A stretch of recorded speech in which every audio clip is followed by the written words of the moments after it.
Hello and welcome to this week's edition of your Wildcat Watch. I'm Jessica Lane and we have a great show for you today. As high school seniors begin to think about where they'd like to attend college next year, students here at Baker help them out with a few helpful events hosted on campus. Baker University's Logan Bertel laid down a bet with this story. Baker University Greek Life hosted the BU Preview Casino Night on November 14th. High school seniors from around the metro were able to come and meet with Baker students in order to get a feel for campus and meet new people. Games such as roulette, craps, and Texas Hold'em were just a few of the games available for students to enjoy while conversing with students here on campus. According to Greek Life members, the purpose of BU Preview is to allow high school students to meet with college students and potentially stay on campus for a night if they choose in order to get a first-hand experience with campus life. Many students say they enjoy learning how to play the different casino games and found the challenge and strategy of the games enjoyable. Although BU Preview only takes place once a year, a variety of students enjoy attending the event and experiencing what it might like to be a Wildcat in the future. Ultimately, these potential Wildcats enjoyed themselves and will hopefully decide to schedule a permanent stay here on campus next year. With Wildcat Watch, I'm Logan Bertel. Baker University's theater program has been putting together a show for weeks called Mark Twain. Wildcat Watch has a wrap-up of the show. I've had a long time fondness for Mark Twain's work. Seen a different production of Mark Twain's work up in Minneapolis, the Children's Theater up there, and was very fond of it and thought we should do something fun here. We do a children's show about every 2 or 3 years, and I like to do them because it opens up the cast and have them just do whatever they want to do. Morning, babe. A little chat. Gotta work, babe. What do you call work? Whitewashing a fence I call work. But I'm going swimming. But of course you'd rather work. Of course you would. Maybe it is work. Maybe it ain't. I like to do children's shows for families. Children's shows are shows for families that will also entertain college students. Hi, my name is Emmy Niffin. I was part of the cast of a Mark Twain storybook. This show was a lot of fun because comedies are always really fun. We get to be energetic, we get to play multiple characters and just do all sorts of crazy acting things, which is a lot of fun. The rehearsal period was long, a lot of long nights, but it was definitely worth it. It was a lot of exhaustion and stress, but it was really, really great. Really got the cast to be bonded, and it was a lot of fun. The creativity, convincing some of my cast that they could do anything they wanted to do, really do anything they wanted to do, is a little daunting for some of them. I always like to say, in order to separate the wheat from the chaff, I need a big pile of stuff first. So let's throw any idea you have into the pile and then we start sorting it out. I'm Jesse Miller, and my favorite part about doing Mark Twain's storybook was just all the different things I got to do. Made it really exciting, everything was different. But at the same time, that was my least favorite part, you know, because we're having to do this, that, quick changes. There you go. Is that enough for you, Hopper boy? Wasn't expecting like a huge turnout, but actually, you know, the people that showed up, I was pleased with. Gave us a lot of energy, made the show go over really well, and I hope people come out of here really enjoying what they see and maybe take a look at checking out some more Baker Theater shows. My name's Kaylee. I am a crew member, one of the 3. I really liked it because the crew got to kind of be like cast at the same time. We were really involved and on stage. Or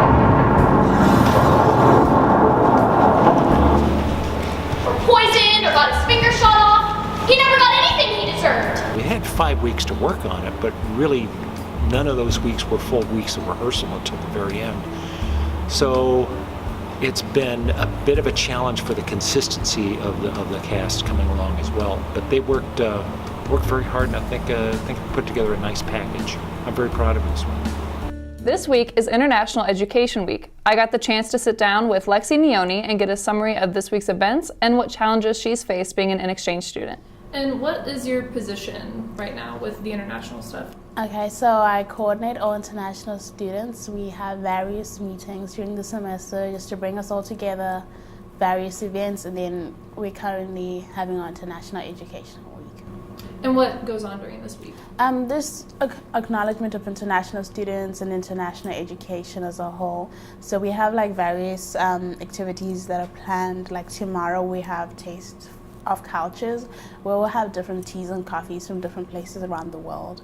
And we'll just be serving them up in the basement of Collins building. And we just asking for all students to come out, meet different international students, talk to them, find out where they're from, and the languages they speak, their accents. So we're going to be, just at 11 o'clock tomorrow, Tuesday.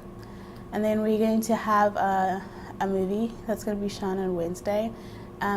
It's a German movie, so it would be great to get just a different perspective on like German culture and stuff. We have a different German guy actually. I don't know if you've met him, Niels. He's our only German guy on campus at the moment, so he'll be at the movie. So it'd be great to just talk to him and find out more about German history. So, okay, what are you looking forward to most about this week? Just the platform that we've been given to like represent our own countries. We'll have the flags out tomorrow of every single country represented on campus out in the library. So it'll be nice to just I'm Zimbabwean and I came here for school, but I'm still Zimbabwean, So it'll be a nice platform. So you came here for school? Yeah, I don't live here. My parents are all home. My family's at home. I just came here for college. What's been the biggest change for you? The weather. Yeah. I've been here 3 years and I'll never get used to it. Never, it's a struggle. It was a cultural shock coming here. Things are done differently. Just different people, different ways of doing things, but it's all like diversity. That's what it's all about. So it's been interesting learning about different cultures and just integrating myself into it. Yeah. Have you found that the language is difficult to translate and whatnot? Thing is, Zimbabwe is an English-speaking country, and some people do say I have a British accent, but I don't. But it's just because I have British influence in my learning and everything. So coming here, I started speaking English when I was a little kid, so it wasn't really any of a difference. Language wasn't a problem. I speak 3 languages still, all of them fluently, but it's never been an issue changing from one to the other. And what do you love about America now that you've been here for 3 years? I think the people are great. They open you up to a lot of different things. A lot of things you'd not have seen maybe if I had stayed at home. So I've learned a lot, I'm still learning a lot, and I'm opening myself to just a different world, basically. Where do you want to take the education you've learned here into your future? Well, since I'm an accounting major, I hope to be a accountant, a public accountant. So just take that into the world, gain more skills and knowledge in the accounting field, business-related things, I hope. That's me. For the first time on the Wildcat Watch, we have a sports talk with Jim Joyner. Jim, what do you have for us today? Thanks, Jessica.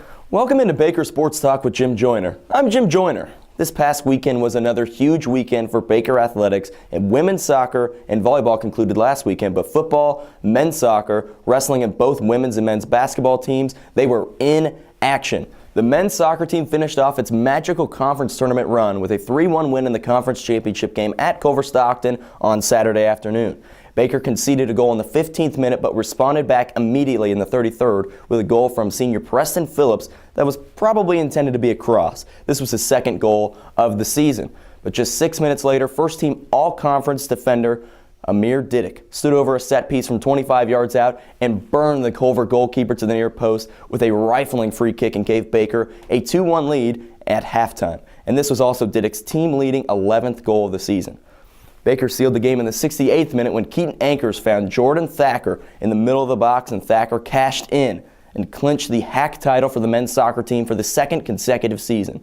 The Wildcats' final mark stands at 9-8-3, and they will take on 15-1-2 Rio Grande in Ohio this Saturday at 1 o'clock, the #1 team in the national tournament. The men's and women's basketball teams won 3 out of 4 in the HAC KCAC Classic in Leavenworth, hosted by St. Mary University. The 10th-ranked women's team won both games this weekend. Their first game, they won in dominating fashion over the Ottawa Braves 79-57. Baker led by double digits for the majority of the game, and the Wildcats got a lot of help from freshman Ebony Parker, who scored 15 points and had 3 assists. Macy Walsh also scored 10 and had 2 big blocks, and Currently, Macy is second in the nation in blocks with 25. The women had a much tougher time in their game Saturday against a winless St. Mary University, however. The Spires came out and punched Baker in the mouth early, and they led the Wildcats by 5 at half. But Baker only shot 33% in the first half and struggled with 9 turnovers. The Wildcats fired back, led by Kirsty M. with 17 points, and guard Erica Simpson. She got hot from three-point land, knocking down 60% of her trays and 15 points. Baker came back to win 67-63 with big free throws from Macy Walsh and Kelsey Larson to seal the win. The men's team started its weekend off to a slow start against the host St. Mary Spires. They lost 74-47 and got 0 points from their leading scorer E.J. Carter as he was in foul trouble the whole game. The Wildcats only shot 35% from the field and under 30% from three-point territory. Javion Gray was the only bright spot for Baker, scoring 12 points on 5 of 6 shooting from the field. But Baker bounced back with a 66-55 win against the Ottawa Braves on Saturday. Carter was back and alive with a double-double, scoring 13 points and grabbing 12 rebounds. Gray was also great again, shooting 4 of 7 from the field and 13 points for him. Nate Guscott and Nick Wilson were the only other Wildcats in double figures with 11 and 10 points respectively. Baker shot a much improved 44% from the field and 70% at the free throw line. The men's team moves to 3-2 on the season and will host the 3-5 Bethel Threshers in Collins Gymnasium this Thursday at 7 p.m. Last, the 16th ranked Baker wrestling team swept through the Hack Quad at Collins Gymnasium. The Wildcats beat Benedictine 38-15, they beat Graceland 40-3, and beat 4th ranked Missouri Valley 28-13 for the first time in school history. Wrestling will be back on the mats Tuesday at the Hannibal-LaGrange Triangular in Hannibal, Missouri, and then at the University of Iowa Quad on Friday morning. Another great sports weekend for the Baker Wildcats.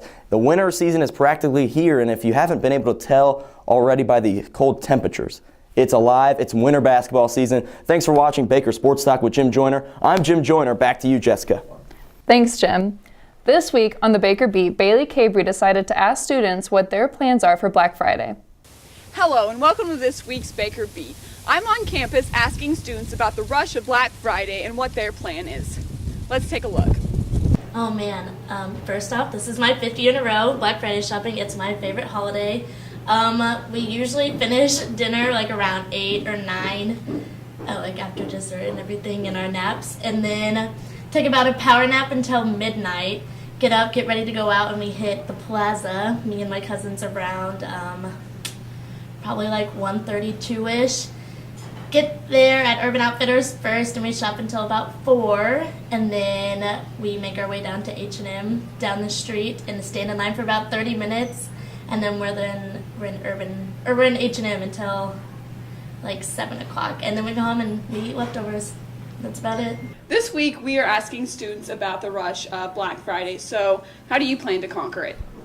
Honestly, don't really have much of a plan. I'll probably hit Target and maybe Oak Park Mall. And I've convinced my boyfriend to go out with me this year, so we'll see how long we last. I plan on attending the Joseph A. Banks suit sale. They open at 11 o'clock on Wednesday night, I believe, the day before Thanksgiving, and so that's a nice little underrated sale that I like to partake in. Well, I work at Victoria's Secret during the breaks, so I'm actually going to be opening up the store at 6 p.m. on Thanksgiving Day, so that's what I'll be doing. I'm just probably going to wake up early and go shopping with my mom all day long. Reporting for the Wildcat Watch, I'm Bailey Cabrey. Thanks for tuning in to this week's Wildcat Watch. Until next time, I'm Jessica Lane.